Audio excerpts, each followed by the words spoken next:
Strap in because you are about to get a level of access we may never get again. This is an incredible audio file on justice.gov. I'll put the source link below. I'm at the 210 mark. And I'm just going to play this full exchange between Jeffrey Epstein and Ehud Barak. Now, I found this from a clip that Ryan Grimm posted. He deduced that this was a February 2013 meeting between Larry Summers, Ehud Barak, and Jeffrey Epstein. For context, Ehud Barak was the head of Israeli military intelligence from 1983 to 1985. Then he became the prime minister of Israel at the same time that Bill Clinton was the president of the United States. Then he became basically their version of the head of the Pentagon, the defense minister.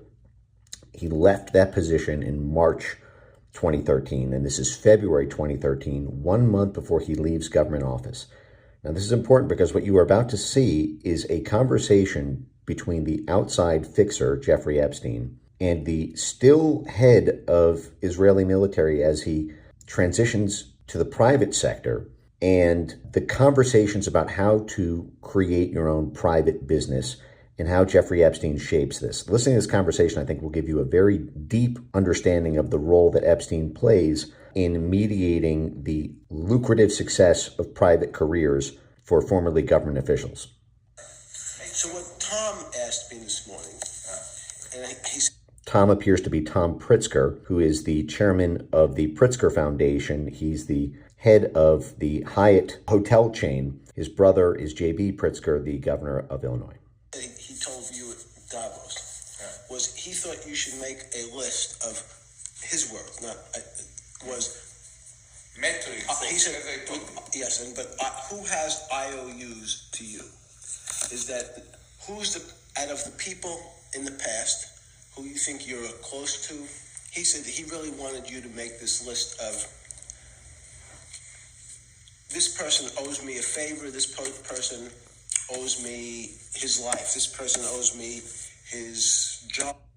So what you're hearing him say, again, this is someone who led Israel's most elite covert commando unit and then became head of Israeli military intelligence, then became the head of the country, and then became the head of its military, and is now going out on his own at the age of 71 to try to make money to convert what was government power into personal financial power.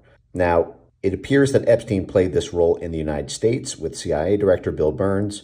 It appears that he played this role in the UK. It's probably likely that he played this role with the Saudis as well. But this is a very instructive teaching moment for what a fixer tells a government official to do to convert his government power as it is cresting into a personal business empire. And the thing that he tells him to do is not market his skills or knowledge, but rather to compile a people index of people who owe you favors, people who owe you their lives. As I've said time and time and time and time again for a decade, but publicly here on this platform for 3 years now, this is the way it works everywhere. Whether it's Jeffrey Epstein or whether it's someone from an NGO or foundation or someone from a fund, the incentive in government is to accumulate people who owe you favors. That way, when you go out on your own in the outside, you are placed on lucrative board seats.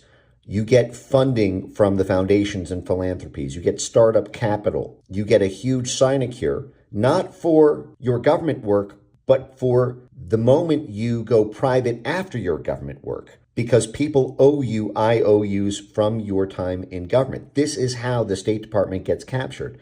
This is how the CIA and Department of War and USAID and these things get captured, because the incentive goes from being about doing what's best for the country to doing what's best for outside privateers who then owe you favors, IOUs, so that you yourself, when you leave that government post, are able to get those board seats, book deals, stock options, consulting agreements, VC capital, you name it.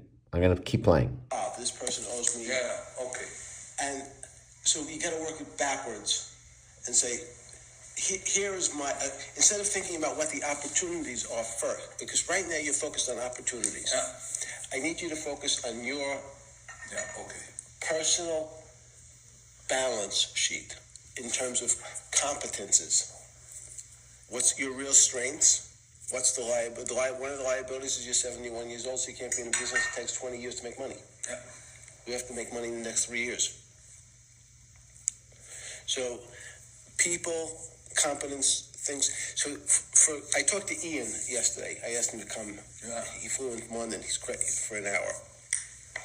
What was his impression from the... Same thing. Because he's very connected to Samsung. Very. Who? Samsung. Korean. Samsung. Yes. Yeah. Very. Yeah. They pay him $3 million a year. Just to make PR. Yes. He has 10 companies like that now. Oh. Okay. So he said there's this company called Lookout. He said he mentioned it to you. LOOK. Yeah. You told me. Yep. He thinks they'll pay you a couple of $1 million to be on the board. Yeah. That would be good. I understood. So Jeffrey Epstein is arranging through his network of friends and people who likely owe Epstein favors for Epstein to then broker a board seat for $3 million or several $1 million to Ehud Barak. What do you think Ehud Barak's government salary was as the Minister of Defense in Israel? The Secretary of War in the United States makes about $250,000 a year. Suddenly it goes to $3 million because you got a friend named Jeffrey Epstein who can get people to back you. And part of that involves compiling that list of people who owe you IOUs, so they'll give you lots of money on the outside. He thinks they'll pay you a couple of $1 million to be on the board. Yeah. That would be good. It's like an agent, if you think about it, in the music industry, who negotiates on your behalf with the label, who negotiates on your behalf with the platforms. Most artists are only good at the music side of being a musician. They don't have necessarily the confidence, the Rolodex, the skill set, the network built up over decades to ask that on their own or to arrange it. So Epstein serves as a one-stop shop broker, especially around the money, with high-level intelligence and government officials. He thought there was two cyber companies, Lookout and, even though I know Peter, I've never met Peter Thiel. And everybody says he sort of jumps around and acts sort of strange, like he's on drugs. Smoking, yeah. Yeah. He looks under drugs. However, he has a company called Palantir. Pallen. Tier. Palantir is Peter Thiel's company. He misspells it. Lookout. Palantir, Palantir? Yes.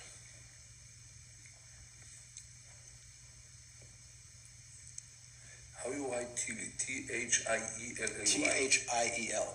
So this is fascinating because this is 2013. Palantir was started in 2003. Ehud Barak was the head of Israeli military intelligence. He was the prime minister of the country, and he was the head of the entire military in Israel. And he had never heard of Palantir, didn't even know how to spell it, neither did Jeffrey Epstein, until the moment Epstein just told him in this dinner. And then you'll the files show their attempt to try to keep getting to Peter Thiel and surrounding him by spooks, as Kathy Rundler said, but do that in another video.